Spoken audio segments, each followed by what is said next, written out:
Let's start this off with the Diamondbacks, and I got to go with Jordan Lawler here. Now, over the last few years, we've all been waiting for Lawler to come up, but injuries have held him back. This year at AAA, though, he's hitting great, hitting .313 with a .969 OPS, 11 homers, and 20 stolen bases, along with some good defense. Now, he's up with the Diamondbacks more so in a bench role, but with an opening at third base next year, I think we're finally going to see him emerge in 2026.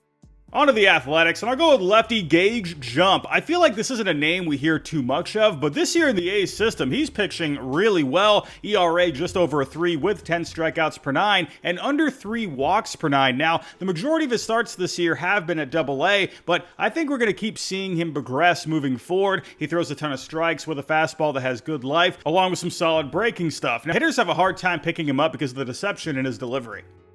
On to the Braves, and I'm going to go with Giancarlos Lara, the Braves' number 22 prospect on MLB Pipeline's top 30 for the Braves. Now, I could see people scratching their head at this pick because this year in the minor leagues, he has an ERA close to an 8, but I'm mainly focused on the stuff here. He's got a big old fastball with a nasty slider that's helped him strike out almost 14 batters per 9 so far. Now, he is going to have to improve the walk rate, which is right around 8.5 per 9, but I think that's something they're going to tackle this offseason. Again, he's got big stuff, big velo, and Raisel Iglesias becoming a free agent soon. I could see Lara working his way into the mix.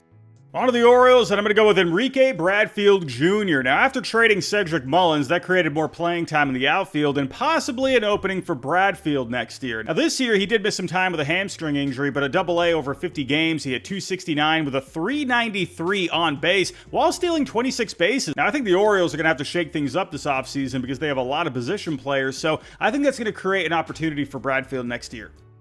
On to the Red Sox, and I got Kaisen Witherspoon. They just drafted him 15th overall out of Oklahoma, and he was one of the best pitchers in the country this year, posting a 2.65 ERA with 11.7 strikeouts per 9. He's got very good velo with nasty breaking stuff, and with how fast college pitchers are getting to the majors these days, especially in the Red Sox system, look what happened with Peyton Tolley this year, I wonder if we could see him sooner rather than later.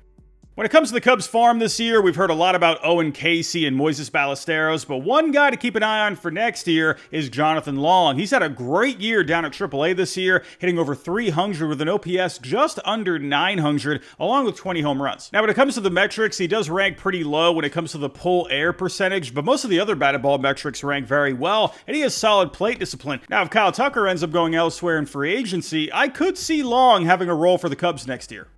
Let's move on to the White Sox and one of the top pitching prospects in the game, in Noah Schultz. Now, he's got a lot of comparisons to Randy Johnson in the past because of his massive 6'10" frame and good velo from the left side, but he has had a bit of a down year. He was solid at AA, posting a 3.34 ERA over 12 starts before struggling at AAA, posting an ERA above a 9 over 5 starts. Now, he was having some issues with the knee that did shut down his season, along with some command issues, but because of the good stuff that he has and already being at AAA, I think next year we're finally going to see him.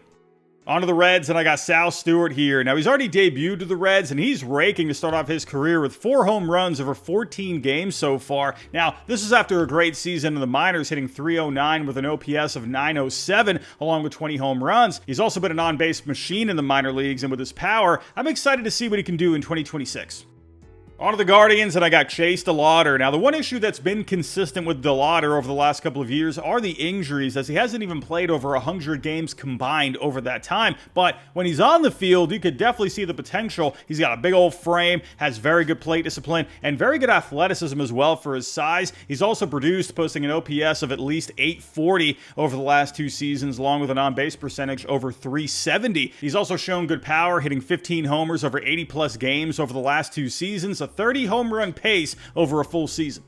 On to the Rockies, and I got Sterling Thompson. Now, maybe a bit surprising not going with one of the top prospects in the game in Charlie Condon, who has gotten comparisons to Aaron Judge, and I definitely think he could help the Rockies next year, but he has moved along a little slower than expected because of a hand injury. So for now, I'm going to go with Sterling Thompson, and this guy's been raking down in the minors this year, hitting almost 300 with an OPS over 900, with 18 homers and 9 stolen bases through 115 games. And his metrics also look pretty solid, ranking well when it comes to the batted ball profile and the plate discipline numbers, while also ranking in the 84th percentile with his speed.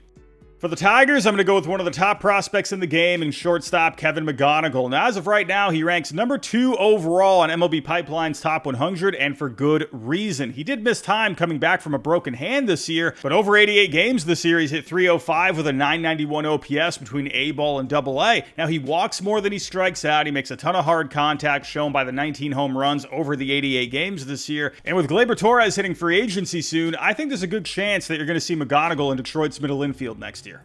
On to the Astros, and I got Jacob Melton. Now, he had a cup of coffee with the Astros this year, not doing too much over 30-plus games, but based on the numbers and the metrics down in AAA this year, I think you could see him break out in 2026. In AAA this year, he's hit .278 with a .921 OPS, while posting some of the best batted ball metrics in the minor leagues, along with ranking in the 81st percentile when it comes to his walk percentage, and 73rd percentile when it comes to his whiff percentage.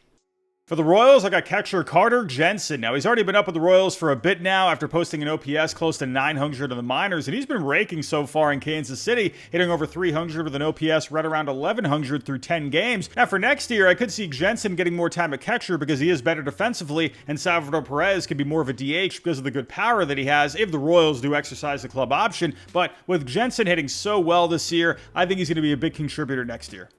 Every year, the Angels just can't seem to figure it out, but in the last couple of years, they have been starting to see some of that young talent emerge, and one guy to pay attention to for next year is Nelson Rada. Now, he is on the smaller side at 5'9" and doesn't have a whole lot of power, only hitting 6 home runs since 2022, but this guy is a hitting machine, and he's got a ton of speed. This year, between AA and AAA, he's hit .295 with a .398 on base, along with 53 stolen bases and great defense in the outfield. Now, with the amount of contact and speed that he has, I could see him working into the mix in 2026. Everybody, it's a very busy time of the year right now. We all have our own busy lives to take care of, whether that's school or work or maybe even both, gym, friends, family, you name it. And we got the postseason coming up. It's just around the corner. That's why I'm fired up to be partnering up with Manta Sleep for today's video. Ladies and gentlemen, this has been absolutely amazing for me, the Manta Sound Sleep Mask. It blocks out all the light to help me get all the Z's I need, whether that's at night or taking a nap throughout the day. It's like wearing extra pillows on your eyes because it's so freaking comfortable. And another thing I want to mention as well is I was a little worried when I first got this because I'm a side sleeper, so I was thinking maybe it could be a bit uncomfortable throughout the night, but it's been the exact opposite. It's like having pillows on your eyeballs. And the best part about this is that it has Bluetooth speakers on each side, so at night you can listen to your favorite podcast, some soothing sounds, or even me and my terrible predictions or takes to help you fall asleep. And the great thing is that they're loud enough for you to hear it, but not loud enough to wake up anyone else. It blocks out all the light to help me get the Z's I need, whether that's an extra hour in the morning when the sun's coming up, or even a nap throughout the day. Now, with this lately, I've been using the Manta White Noise Machine. It's been great to have as well because it gives you a bunch of different relaxing sounds to help you wind down at night, but also helps block out any unwanted sounds to help you sleep even better. So if you're looking to up your sleep game this fall, head on down to the description below, click the link, and use the code HYDE to get 10% off.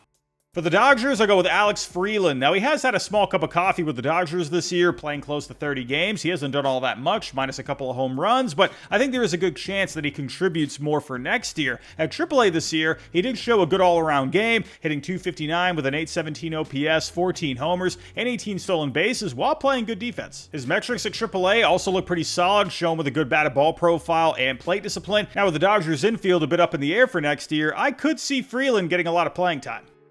Remember a couple of years ago when Robbie Snelling was struggling big time in the Padres organization and then they traded him to the Marlins in the Tanner Scott trade? Well, Scott is with the Dodgers now, and Snelling has reverted back to his old ways while with the Marlins. He's been great in the minor leagues. One of the best pitchers in all of the minor leagues this year. As of right now, he ranks 75th at MLB Pipeline's top 100 thanks to a very good season, posting an ERA at a 2.51 and a FIP at 2.77 with 11 strikeouts per 9 over 25 starts between AA and AAA. He's also kept the walks down, 2.5 walks per 9, and the home runs per 9 to 0.6 per 9. That is very good. Now, he's got pretty solid velo, anywhere from the low to mid-90s from the left side, and he complements that with a very good slider, along with a good changeup that both get a good amount of swing and miss.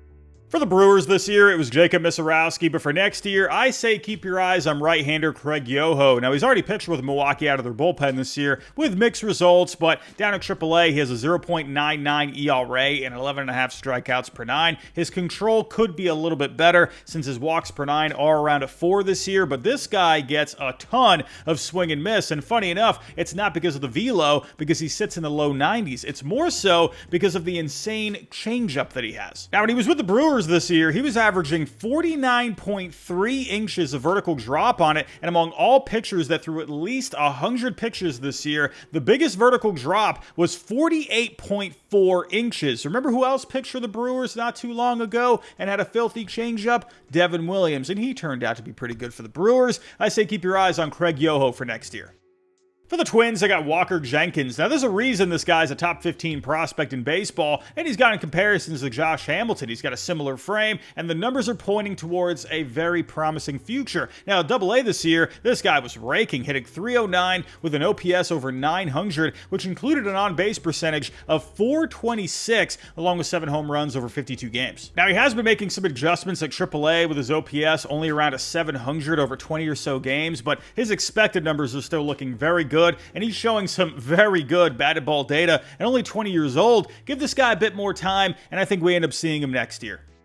Speaking of good metrics, I got to talk about Carson Bangs for the Mets. Now, the Mets drafted him in the first round last year out of Oklahoma State, and he's already at AAA. He raked at high A and then continued to rake at AA, hitting .317 with a .978 OPS with 8 home runs and 4 stolen bases to go along with it over 32 games. At AAA, he's still trying to get the stats up, but look at the batted ball metrics here, and that's with the walk and pull air percentage are not up to speed yet. Give him a little bit more time, and I would not be surprised at all to see him next year. In the Yankee system, the name of the game is Spencer Jones, George Lombard Jr., and a bunch of pitching prospects. Now, with Jones, he definitely has the power potential, but has a very high strikeout rate. With Lombard Jr., good all-around potential, but he has struggled with the bat this year. So, I'm going to take my chances when it comes to the pitching. And I like Carlos Lrange. He has been a little prone to the walks, but he's got a big fastball with a plus slider, along with a good cutter and a changeup, and that's helped him get a lot of strikeouts this year. I thought this was going to be the year Andrew Painter debuted for the Phillies, but after coming back from Tommy John, it seems like he's going to need a little bit more time. Overall, in 26 starts, he got knocked around a bit. ERA at a 5.26, FIP at a 4.81. His strikeouts are still decent at 9.4 per 9, while walking 3.5 per 9, but he's not getting as much swing and miss like he was back in 2022. He's still getting guys to chase out of the zone, but his whiff percentage is still middle of the road, while the expected numbers aren't ranking very well. Now, we saw the great stuff back in 2022, and we have seen glimpses this year, so I think another off season and a fresh start next year. I think he'll be with the Phillies in 2026. On to the Pirates, and of course, I got to go with the number 1 prospect in all of baseball, Connor Griffin. Now, this guy's been an absolute maniac in his first year in the pros. He's hitting .333 with an OPS over 940, a WRC plus of 165, while hitting 21 homers and stealing 65 bags through 122 games at A-ball and AA. Those are Ellie De La Cruz kind of numbers for crying out loud. And he's also very good defensively at both shortstop and in center field. Now, with the Pirates badly needing some offense moving forward, I don't see how Connor Griffin isn't with the team next year. On to the Padres, and I got right-hander Miguel Mendes. Now, at high A this year, he was pitching great, posting a 1.32 ERA with 10 strikeouts per 9 over 12 starts, while also improving his walk rate from the previous year. Now, he's got big velo, a 60-grade slider, but he is going to have to work on the changeup to get better results moving forward because he has been getting hit hard at AA so far. Now, with the velo and stuff, though, I think at the very least, you could see him in the Padres bullpen next year. On to the Giants, and who else but Bryce Eldridge. Now, they actually just called him up right in the middle of a postseason race, and when you see the numbers, it's not that surprising. Over 66 games at AAA, he had 18 home runs while posting some of the best batted ball data in all of the minors. Now, the plate discipline could still use a bit of work since he had a 34% whiff rate, a strikeout rate at 31%, and a walk rate at 9%. But the power is real, and as he matures, I expect him to get a lot better. The Mariners have a ton of prospects to talk about, but the one I got to go with is their top prospect, Cole Emerson. The main reason for that is this guy is an on-base machine with a .398 on-base percentage in his minor league career, while posting a .374 this year and hitting .281 between high A and double A. He also just got called up to triple A not too long ago, and he's looked very good over a few games. When a guy gets on base as much as Emerson does, it's only a matter of time before he gets the call. On to one of the top prospects in the game in J.J. Weatherhold, and he's killing it in the minors this year, and honestly, if it wasn't for the Cardinals' full infield, he'd probably be up by now. Now this year between AA and AAA, he's at .308 with an OPS of .932, including an on-base percentage of .424. He's also hit 16 homers while stealing 23 bases over 107 games. He makes a ton of hard contact and has one of the best eyes out there, but I would like to see him pull the ball a little bit more. Overall, though, I would not be surprised at all to see him be an opening day starter next year. On to the Rays, and I got Brody Hopkins. Now, if there's one word to describe Hopkins, I would just say solid. He's got a 5-pitch mix with a plus fastball and a slider, along with a curve, cutter, and a changeup. Overall, at AA this year, he's got a 2.72 ERA while striking out about 11 batters per nine. Now, he is going to have to improve the walk rate, which is around 4.5 per nine this year, but with the velo, the stuff, and the good amount of pitches he has, I could see him having a role in 2026. One guy who's pitched great in the Rangers system this year is Jose Corniell. Now, he did miss time this year after coming back from UCL surgery with his elbow, but he's looked very good. Over 12 starts, he has a 1.85 ERA while striking out 9.5 batters per nine and only walking 1.3 per nine. He's got pretty solid velo, sitting around 93 to 95, but he also mixes in a cutter and a sinker to get weak contact and a lot of ground balls. And he's got a very good slider and changeup as well to round out a good 5-pitch mix. The Rangers have a lot of arms hitting free agency this offseason, so I definitely think there's room for him to help out in 2026.